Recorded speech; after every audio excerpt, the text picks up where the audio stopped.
എല്ലാ മാസവും മുടങ്ങാതെ ഞാനും ഏട്ടനും കൂടിയിട്ട് പാതിരംകുന്ന് മനയിലേക്ക് തൊഴാൻ പോവാറുണ്ട്. കഴിഞ്ഞ മാസം പോകുമ്പോൾ പാടമൊക്കെ കൊയ്ത്ത് കഴിഞ്ഞ് ഉണങ്ങി വരണ്ട് കിടക്കുകയായിരുന്നു. ഇപ്രാവശ്യം അടുത്ത കൃഷിക്കുള്ള ഞാറൊക്കെ ഇങ്ങനെ നട്ടിട്ടുണ്ടായിരുന്നേ. ഈ രാവിലത്തെ സമയം പാടം കാണാൻ ഭയങ്കര രസമാണ്.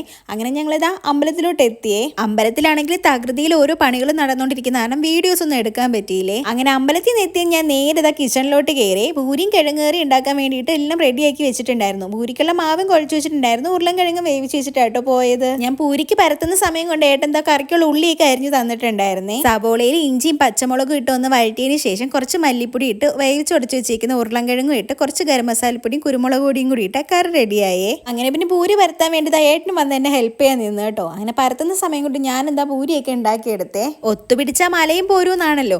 കാരണം ഇതെല്ലാം ചെയ്ത് വെച്ചിട്ട് വേണം നമ്മുടെ തൊട്ടടുത്ത അമ്പലത്തിൽ പ്രതിഷ്ഠാദിനാണ് കേട്ടോ. അപ്പോൾ അവിടെ എനിക്കൊന്ന് പോയി തൊഴാനുണ്ട്. അപ്പം ഞാൻ ഇതെല്ലാം ചെയ്ത് വെച്ച ശേഷം അടുക്കള ഫുള്ളും ക്ലീൻ ചെയ്തിട്ട് ഇനി അമ്പലത്തിലേക്ക് പോകാൻ വേണ്ടിയിട്ട് പോവാണ് കേട്ടോ. അപ്പം ഇന്ന് അത്രയേ ഉള്ളൂ. Tata bye bye.